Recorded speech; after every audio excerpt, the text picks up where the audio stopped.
अतीक अहमद का कभी सत्ता से टकराव नहीं रहा, हमेशा उनकी ताकतें बढ़ती रही। क्या आप ये भी कह रहे हैं कि उत्तर प्रदेश की सरकार ने कोई साजिश रची? जनता के प्रति कोई जुड़ाव तो था ही। जो आदमी 5 बार इस इलाके में विधायक रहा, आप उनको सड़क पर परेड क्यों करा रहे थे? हिंदू ज्यादा हैं इस विधानसभा में, बावजूद अधिक जीत जाते थे। उसी तरह जैसे भाजपा जीत गई रामपुर में। नमस्कार, अनकट में आपका स्वागत है। मैं हूं रविकांत।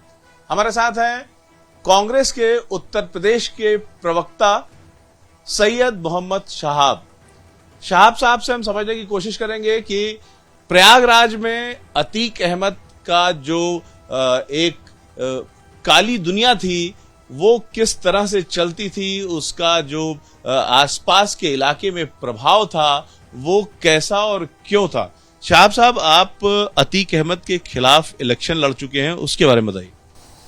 मैं यहाँ उनके खिलाफ चुनाव लड़ा 2007 में कांग्रेस पार्टी से। उस बीच इस इलाके में एक मदरसा कांड हुआ था, बच्चियों के साथ बलात्कार हुआ था। उस आंदोलन को हम लोग ने लीड किया। लेकिन चुनाव की गणित अलग होती है और वैचारिक धरातल अलग होता है। आज आप जितना भी चुनावी गणित में जिस तरह का इस्तेमाल मटेरियल्स का करते हैं, उस मटेरियल का रिजल्ट आता है। तो हम, आपके पास कलम थी, उधर बंदूकें थी। हाँ, हम कलम से लड़ रहे थे, तब भी लड़ रहे हैं और आज भी लड़ रहे हैं। और अतीक अहमद बंदूकों के साथ? हमारे पे कलम थी, उनके पास संदूक थी। बंदूक और संदूक दोनों थी, तो दोनों का जो सामंजस्य होता है तो एक नई चीजें बन जाती है। ये बताइए कि अतीक अहमद, सुनते हैं कि यहाँ पर एक किदवई स्कूल है, यहाँ एक अलहमरा स्कूल है। शमशुर रहमान फारूकी बहुत बड़े विद्वान थे देश के, अब नहीं रहे। किस तरीके से आपको कुछ आपकी जानकारी में आई, शमशुर रहमान फारूकी को कभी अतीक अहमद ने धमकी वगैरह दी थी? ये मेरी जानकारी में नहीं है, लेकिन इस इलाके में नहीं, पूरे इलाहाबाद में अतीक अहमद का हर शोबे में हस्तक्षेप, शिक्षा से लेकर स्कूल से लेकर। मैं एक घटना आपको बताऊं। मेरा बेटा सेंट जोसेफ कॉलेज में पढ़ता था, एनुअल फंक्शन था। तो मैं जब गया अपने बेटे को, बच्चों को लेके फंक्शन में, एनुअल फंक्शन होता तो गार्जियंस को बुलाया और वहां मैंने देखा अतीक अहमद पूर्व सांसद वहां चीफ गेस्ट की बतौर बैठे हुए। यहाँ का सबसे प्रतिष्ठित स्कूल सेंट जोसेफ कॉलेज, और वहां पे Atiq Ahmed member of parliament थे, फूलपुर से चीफ गेस्ट बैठे। खैर कोई बात नहीं, मैं वहां अपना पार्टिसिपेट किया, बच्चों के साथ रहा और उसके बाद मेला वाला था, चला गया। तीसरे दिन मैं गया और मैंने प्रिंसिपल को अपना कार्ड भेजा और बात किया। और मैंने प्रिंसिपल से बहुत सख्ती से बात की कि मुझे बड़ा अफसोस है आज कि आप जैसा आदमी यहाँ के सबसे बड़े माफिया को चीफ गेस्ट बना रहा। और मैंने अपना विरोध इंडोर्स किया और मुझे कहा मुझे शर्म आती है। क्या कहा प्रिंसिपल? चुप थे, उनके पास कोई जवाब नहीं, दाएं बाएं झांकने लगे। चूंकि यह सवाल कोई करने की वो साहस नहीं कर सकता था, वो एक बड़ी ताकत थे। लेकिन अब हम लोगों जिस बैकग्राउंड से आए हैं राजनीतिक जीवन में, कोई लालच है नहीं, तो इसलिए मैंने उनको इंडोर्स करके बताया कि आप के स्कूल में एक ऐसा आदमी चीफ गेस्ट शोभा नहीं देता। आपके राजनीतिक जीवन में और एक सामाजिक जीवन में, चूंकि आप इसी इलाके में अपने राजनीतिक काम करते रहे, तो कभी किसी तरीके का अतीक अहमद के नाम की वजह से या उसके कारण कोई रिफ्ट हुआ हो, कोई आप लोगों को परेशानी होती हो अतीक अहमद के कारण? नहीं, ऐसा नहीं। जब अतीक अहमद चुनाव जीत गए थे तो हम लोग ने एक श्वेत पत्र जारी किया था। पुलिस गुंडा राज यहाँ जनता की आवाज का, और उस श्वेत पत्र में मैंने साल भर का, अतीक अहमद के साल भर का कारनामा प्रकाशित किया और पब्लिक में पम्फलेट को बांटा। तो हमें कभी आज तक ये महसूस नहीं हुआ। मैंने आपसे बताया कि मैं इतना गैप रखता था उनसे, मुझे कभी ये महसूस नहीं हुआ कि मैं ये कर रहा हूं तो मुझे किसी तरह का थ्रेट मिलेगा। और मेरा कोई इस तरह का काम भी नहीं था कि मैं कोई जमीन का काम कर रहा हूं या बिजनेस कर रहा हूं। शुद्ध राजनीतिक आदमी था, तब भी था और आज भी। अतीक अहमद किन लोगों के लिए खतरा ज्यादा रहता था? अतीक अहमद सच किसी के लिए खतरा नहीं थे, सबके लिए बहुत हम्बल रहते थे। जो उनके राजनीतिक उसमें विरोध करते थे तो उनको हिसाब से वो अपना डील करते थे। खतरा सच नहीं थे, उनका तो एक आपराधिक हिस्ट्री है और उनका उस तरह का उनका नेक्सस था, उसी पे वो काम करते थे। आप कब अतीक अहमद के खिलाफ खड़े हुए थे? 2008 में कांग्रेस पार्टी का मैं प्रत्याशी था शहर पश्चिम से। तो उस समय अतीक अहमद का जो काली दुनिया का जलवा था वो हुआ करता था। अतीक अहमद का जलवा सन 89 से इस इलाके में रहा। तमाम सरकारें बदली, राजनाथ सिंह का मुख्यमंत्री थे तब भी अतीक का जलवा कायम था, कल्याण सिंह सरकार थी तब भी अतीक का जलवा कायम था, गुप्ता जी की सरकार थी तब भी अतीक का जलवा कायम था। और यही नहीं, जो हथकड़ी के अंदर पूर्व सांसद और पूर्व विधायक की हत्या हुई है न्यायिक अभिरक्षा में, इस पे एक सवाल है, उनका जलवा कभी कम नहीं हुआ। अभी पिछले दिनों जब यहाँ पर बाई इलेक्शन हो रहा था, मेंबर पार्लियामेंट का चुनाव हो रहा था, तो अतीक अहमद को बस्ती जेल से इलाहाबाद जेल ट्रांसफर किया गया था और अतीक अहमद निर्दलीय प्रत्याशी चुनाव लड़ रहे थे एमपी का। क्यों? कि एक आदमी प्रधानमंत्री की कॉन्स्टिट्यूएंसी का यहाँ चुनाव लाकर लड़ाया जा रहा था, तो इसलिए अतीक अहमद को भी चुनाव लड़ाया गया। अतीक अहमद का कभी सत्ता से टकराव नहीं रहा, सत्ता के साथ हमेशा उनकी ताकतें बढ़ती रही। और आज की तारीख में जो हथकड़ी में हत्या हुई है, निश्चित एक सवाल खड़ा करती है कि एक पूर्व विधायक और पूर्व सांसद की हथकड़ी में हत्या क्या लॉ एंड ऑर्डर सवाल नहीं है?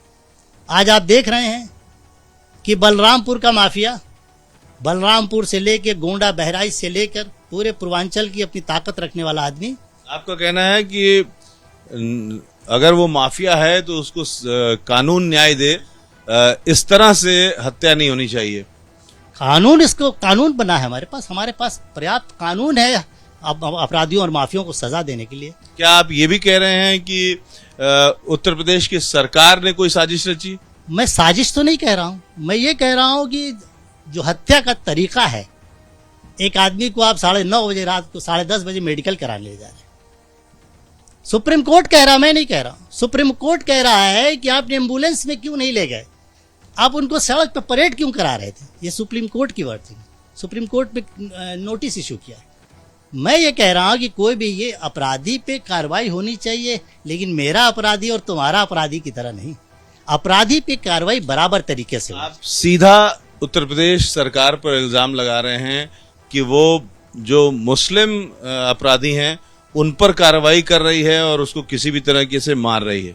हम तो ये कहना चाहते हैं कि उत्तर प्रदेश सरकार क्यों नहीं माफियाओं की लिस्ट जारी करती, टॉप 10 माफियाओं की उत्तर प्रदेश में लिस्ट जारी की जाए और इस हिसाब से कार्रवाई की जाए।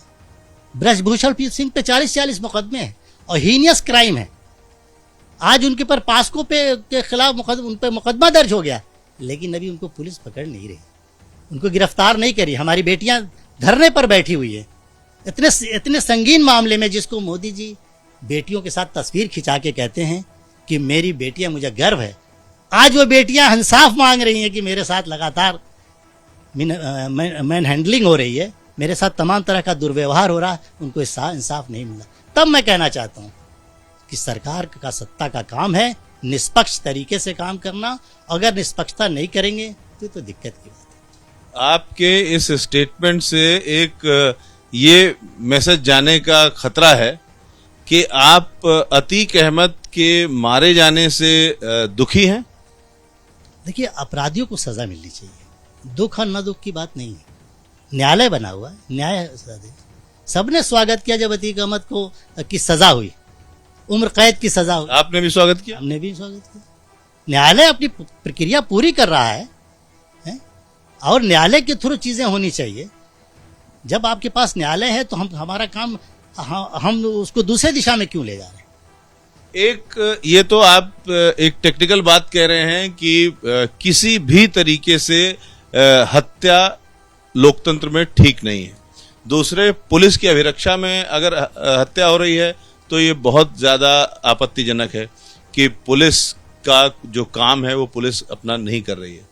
लेकिन जो एक माहौल बना है और ये देखा जा रहा है कि अतीक अहमद जैसे माफिया के मरने से, उसके माफिया ब्रदर्स के मरने से एक आम जनमानस में ये बात गई है कि एक जो भय का साम्राज्य उत्तर प्रदेश में कायम था, प्रयागराज के आसपास कायम था, वो भी खत्म हुआ है। उससे आम जो लोग हैं वो राहत महसूस कर रहे हैं। आप इसको किस तरह से देखते हैं? पूर्व सांसद और पूर्व विधायक की हत्या हथकड़ी में हुई है और उसके पहले 4 और हत्याएं हुई काउंटर की शक्ल। हम तो ये कहना चाहते हैं कि माफिया या आपराधिक विचार है जो समाज में सत्ता के सहारे पनपता है, जिसको हमने कहा आपसे कि भारतीय जनता पार्टी की 3 बार उत्तर प्रदेश में सरकारें रही हैं। और एक और उदाहरण मैं आपको दूं, जब मोहित अग्रवाल का किडनैप होता है तो अतीक के बड़े बेटे के नाम FIR दर्ज होती है और यही उत्तर प्रदेश की पुलिस, यही उत्तर प्रदेश की सरकार के रहते हुए उसके नाम को निकाल देती है। चार्जशीट जब दाखिल करती है तो उनके बेटे का नाम निकल जाता है, लेकिन जब ये घटना होती है तो मोहित अग्रवाल सुप्रीम कोर्ट का रुख करते हैं और जाके सुप्रीम कोर्ट में कहते हैं कि मुझे न्याय नहीं मिलेगा। तब सुप्रीम कोर्ट के आर्डर से अतीक अहमद का ट्रांसफर इस जेल से ट्रांसफर करके साबरमती जेल में भेजा जाता है। तब मैं कहना चाहता हूं वो कौन लोग हैं जो मोहित अग्रवाल के बेटे के किडनैप के सवाल पे उनके बेटे को पहले चार्जशीट में बाहर करते हैं? वो कौन लोग हैं जब अशरफ यहाँ सरेंडर होते हैं तो उनको सीधे क्या नाम है ले जाके न्यायिक हिरासत में दे दिया जाता है? यहीं से सरेंडर हुए थे, यहीं से पकड़े गए थे पुलिस कस्टडी में। अभी कुछ ही दिन तो पहले पकड़े गए, उनको सरेंडर हुए हैं और अपने ससुराल से पकड़े गए, उसके बाद से जेल में गए। मेरा ये कहना है कि आप कानून को कानून की तरह काम करने दीजिए। कानून अपना काम करेगी और निश्चित रूप से कानून अगर अपना काम करती है तो माफियाओं की हौसले पस्त होते हैं।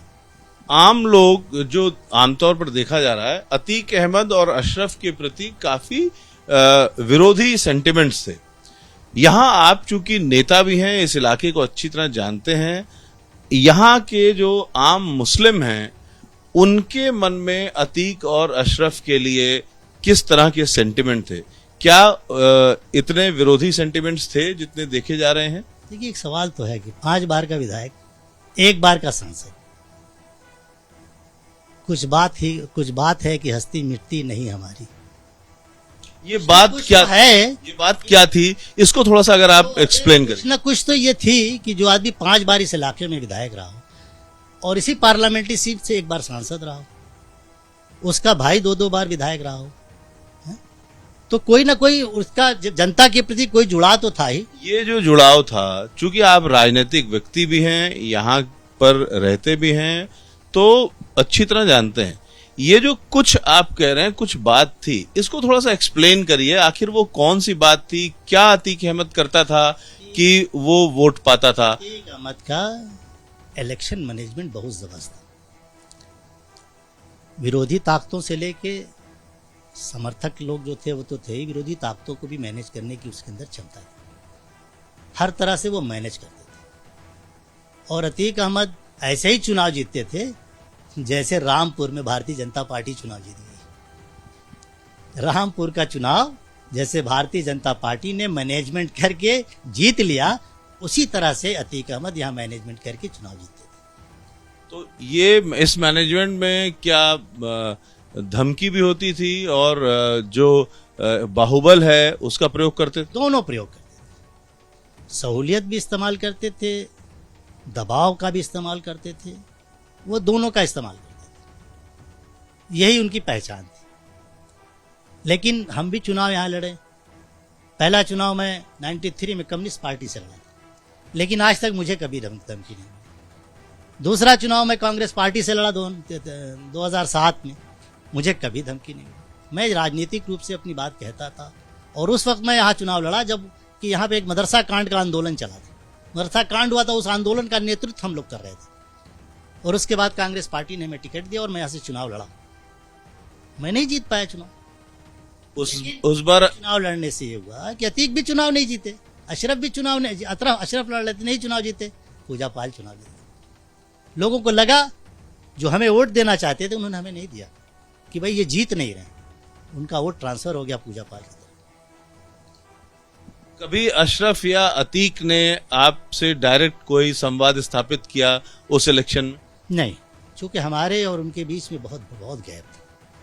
हमारा राजनीतिक जीवन इलाहाबाद यूनिवर्सिटी से शुरू हुआ था। मैं इलाहाबाद यूनिवर्सिटी में था, यूनियन का सेक्रेटरी रहा। वहाँ से मेरा राजनीतिक जीवन शुरू हुआ। मेरा उनके बीच में बहुत गहरा गैप था। न उनके साथ उठना बैठना था, न उनसे मिलना जुलना था, न उनके लोगों से मिलना जाना। मैं इस गैप को मेंटेन करता रहा 25 साल। कभी अतीक अहमद से कोई मुलाकात हुई, उसका आपको ध्यान? शादी ब्याहों में मुलाकात होती थी। वो सलाम करते थे, मैं जवाब देते और कहते थे क्या मैं साहब मियाँ सलाम दुआ नहीं हो सकती क्या? तो मैं उनको जवाब देता था कि माहौल अच्छा रहे तो सलाम दुआ हो सकती है। और ये नहीं कि किसी कान में नहीं कहते थे, पब्लिक के बीच में। मैं काफ़ी हाउस पे एक बार बैठा हुआ था, पूर्व सांसद आए और आने के बाद से उन्होंने सलाम किया, मैंने जवाब दिया। तो उन्होंने कहा कि 20 लोग थे, उन्होंने कहा क्या साहब मियाँ हम लोग की सलाम दुआ नहीं हो सकती क्या? हमने कहा माहौल अच्छा रहे तो सलाम दुआ हो सकती है। क्या कहा अतीक ने? चुप थे, कुछ जवाब नहीं दिया। कभी आप अतीक के घर गए? कभी नहीं, न अतीक के घर गए न मुलाकात। बस मेरी शादी ब्याह में मैं भी जाता हूँ, वो भी आते थे, तो मुलाकात होगी तो उन्होंने सलाम किया, मैंने जवाब दे दिया। मैं ये करता था कि जब बैठ जाते थे अगल बगल में तो मैं उठ के वहाँ से चला जाता। मैं गैप मेंटेन करता। मैं जानता था, चूँकि मेरा बैकग्राउंड लेफ्ट बैकग्राउंड का मैं आदमी था। मैं समझता था कि जो इस तरह की ताकतें हैं वो किस तरह से लोगों का इस्तेमाल करते हैं। ये मेरे पास अध्ययन था, इसलिए इसका मैं भी करता था कि मैं उनसे दूरी बना के चलता। अतीक की सबसे बड़ी बुराई और सबसे बड़ी अच्छाई अगर पूछा जाए तो आप क्या कहें? अब सबसे बड़ी बुराई तो उनको यही कह सकते कि उनको एक खौफ था कि मेरी दहशत कायम है। और ये घटना राजू पाल की, उमेश पाल की जो घटना है, ये उसी का परिणाम। जब आदमी को लगता है कि मेरी दहशत कम हो रही है तो अपने रिवाइवल के लिए कुछ ना कुछ करता है। एक तरह का एक रिवाइवल करने की कोशिश थी। और आप जिस तरह से कह रहे हैं कि लोग उनको वोट देते थे, तो उसमें कोई अच्छाई भी थी?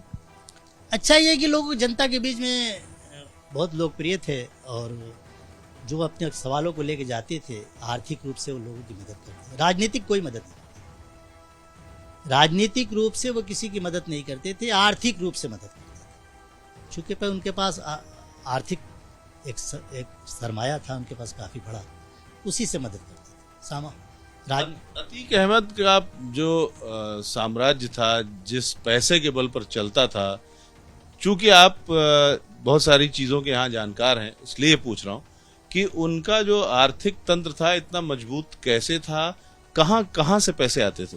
ये नहीं बता पाऊंगा मैं कि कहाँ कहाँ से पैसे आते थे, लेकिन ये कि उनका आर्थिक तंत्र बहुत मजबूत था। और ये सारा तंत्र अपराध पर ही कायम था, ये तय है? हाँ, अपना अपराध पे कह सकते हैं या उनकी अपनी एक एस्टेब्लिशमेंट पे कह सकते हैं कि उन्होंने अपना एक एस्टेब्लिशमेंट किया था कि उसी हिसाब से उनका तंत्र कायम था। और अकूट संपत्ति थी उनके पास, पैसा बहुत था उनके पास। क्या ये कहने में आपको संकोच है कि अतीक अहमद एक बड़ा अपराधी था? नहीं, कोई संकोच नहीं था। अपराध की समर्थक नहीं, अपराधी थे। और हम सन 93 में अतीक अहमद को माफिया का नाम देने वाले हम लोग अपने मंचों से उनको माफिया करके ही संबोधित करते। और सन 2007 में भी जब कांग्रेस से भी मैं चुनाव लड़ा, तब भी हम लोगों ने उनको माफिया से ही संबोधित किया। वो एक माफिया थे, उनकी एक काली ताकत थी और एस्टेब्लिश ताकत थी, उसमें कोई बहस नहीं। चूंकि एक विस्तार से हम लोग बात कर रहे हैं, समय है, क्या जो एक बात है कि वो माफिया भी थे, लेकिन उनके बारे में इस तरीके से बात हो रही है कि वो बहुत सारे लोग उनको मानते भी थे, तो लोगों के बीच में ये पता होने के बावजूद कि वो एक अपराधी है, क्यों लोगों के मन में उसके प्रति सम्मान भी था? और बहुत सारे लोग हम आज भी देखते हैं कि अतीक से नफरत नहीं करते हैं, ऐसे लोगों की भी संख्या है। असल में समाज में एक मानसिकता है, वो मानसिकता काम करती है। मैं एक घटना आपको बताऊं। इस इलाके में अतीक का रिप्लेसमेंट तब होता है जब एक छोटे अदने दर्जे का अपराधी उनके खिलाफ चुनाव लड़ता है। राजू पाल बहुत अदना अपराधी था और डिवीजन हो जाता है और वो चुनाव जीत जाता है, अतीक चुनाव हार जाता है। तो हर सोसाइटी में जो मानसिकता काम करती है वो निगेटिव मानसिकता काम करती है, उसका ही प्रतिफल मिलता है कि इस तरह की ताकतें चुनाव जीतती हैं। वरना इस इलाके में लक्ष्मी शंकर ओझा भारतीय जनता पार्टी के कैंडिडेट थे, चुनाव लड़े, उनकी जमानत जब्त हो गई। इस इलाके में केशव प्रसाद मौर्य पश्चिमी से चुनाव लड़े 2007 में, उनकी भी जमानत जब्त हो गई अतीक के खिलाफ। अतीक के खिलाफ। तो एक मानसिकता है, लेकिन वो एक ऐसा आदमी राजूपाल जिसकी पूरी जिंदगी हत्या से शुरू होती है, वो जब चुनाव लड़ता है तो दो डिवीजन हो जाता है, कुछ पक्ष एक तरफ हो जाता है और राजूपाल चुनाव जीत जाता है। यानी दो अपराधियों के बीच में एक को चुना गया। तो समाज की जो मानसिकता है वो ये मानती है कि भाई चलो ठीक है, ये भी है, ये हमारा अपराधी है, इनका अपराधी है। ये अपने अपराधी और दूसरे के अपराधी, अपने अपराधी को अच्छा, दूसरे के अपराधी को खराब कहने की जो मानसिकता है, ये समाज में एग्जिस्ट करती है। ये सिर्फ मुसलमानों में है या हिंदुओं में भी? यहाँ जगह है, दोनों जगह है ये मानसिकता है। मैं बताऊं, अभी ब्रजभूषण सिंह को देखिए ना, पर्याप्त चीजें हैं, नहीं गिरफ्तार हो रहे हैं। ब्रजभूषण सिंह 40 मुकदमे के अपराधी हैं। संगीन धारा में हमारी वो बेटियां जो ओलंपिक में मेडल लेके आई हैं, जिसकी की हमारे प्रधानमंत्री जी के साथ तस्वीर है? वो कह रही साहब मेरे से मुझे इंसाफ दे दो, और जंतर मंतर पे बैठी। सुप्रीम कोर्ट के हस्तक्षेप। आप इलेक्शन क्यों हार गए अतीक अहमद से? हमारे पास वो मशीनरी नहीं थी। हमने अपनी बात कही लोगों से और हमने कहा कि भाई आप हमें वोट दो, हम आपकी आवाज बने। तो जितने लोगों ने देना था दिया। उनको लगा कि अभी जीत हार के रेफरेंस में नहीं है, और हिंदुस्तान और सूबे की पॉलिटिक्स जीत हार के रेफरेंस में चलती है। अगर आप रेस में नहीं है, जीत हार के रेफरेंस में नहीं खड़े हैं। अतीक जीते थे उस बार जब? हाँ, अतीक चुनाव जीते थे। तो यहाँ का आज की जो परिस्थिति है, चूंकि आप इलेक्शन में लगातार सक्रिय रहते हैं, तो यहाँ की जो वोट प्रतिशत है वो अभी इस इलाके के कितने हैं आपके विधानसभा चुनाव? लगभग 4 लाख वोट है, 4 लाख वोट। कितने हिंदू, कितने मुस्लिम? अब मुसलमान 1.25 लाख हैं, बाकी गैर मुस्लिम। यानी हिंदू ज्यादा हैं इस विधानसभा में। जी। उसके बावजूद अधिक जीत जाते थे। उसी तरह जैसे भाजपा जीत गई रामपुर में। कई सारी तरीके के धंधे इलाहाबाद के, प्रयागराज के जो माफिया हैं वो करते हैं। अतीक अहमद के धंधे क्या थे? मैं इसको नहीं बता पाऊंगा उनके धंधे बिजनेस क्या थे, इसलिए कि मैं उस सब्जेक्ट पे कभी मैं लिंक नहीं हुआ, ना उसको कभी मैंने तलाश करने की कोशिश की। मैं तो सिर्फ ये सवाल उठाता था इस इलाके का डेवलपमेंट का सवाल।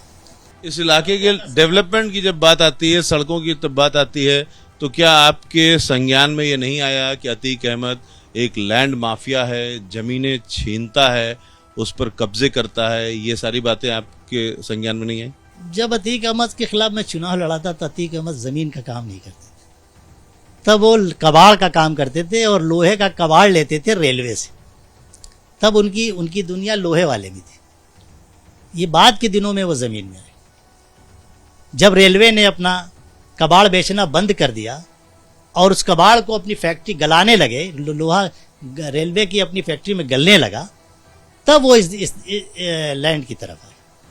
फिर खनन और लैंड में आए। खनन का तो मुझे नहीं आइडिया है। तो अगर इलाहाबाद में अतीक अहमद का जो खौफ था उसको आप एक्सप्लेन करना चाहें तो किस तरीके से करेंगे? अतीक अहमद का जनरल तरीके से कोई खौफ नहीं था, राजनीतिक खौफ था। कोई सियासी दल, सियासी पार्टी के नेता उनके खिलाफ चुनाव नहीं लड़ना चाहता। किसी को टिकट भी दिया जाता था तो उसको अवॉइड करते थे, इसलिए कि यहाँ के इस इलाके में हर सियासी दल से उनके संबंध थे, हर सियासी दल के बड़े नेता से संबंध। पूर्व गवर्नर केसी नाथ जी से भी संबंध थे, मुलायम सिंह जी से भी संबंध थे, बहन मायावती जी से भी संबंध थे, इस तरह से तमाम लोगों से भी संबंध थे। तो कोई राजनीतिक लोग साहस नहीं करते थे कि उनके खिलाफ हम चुनाव लड़ें। तो ये था अतीक अहमद का जो खौफ है वो किस तरह का था, किस दुनिया में ज्यादा था, इसको बेहद साफगोई से बताया शहाब साहब ने।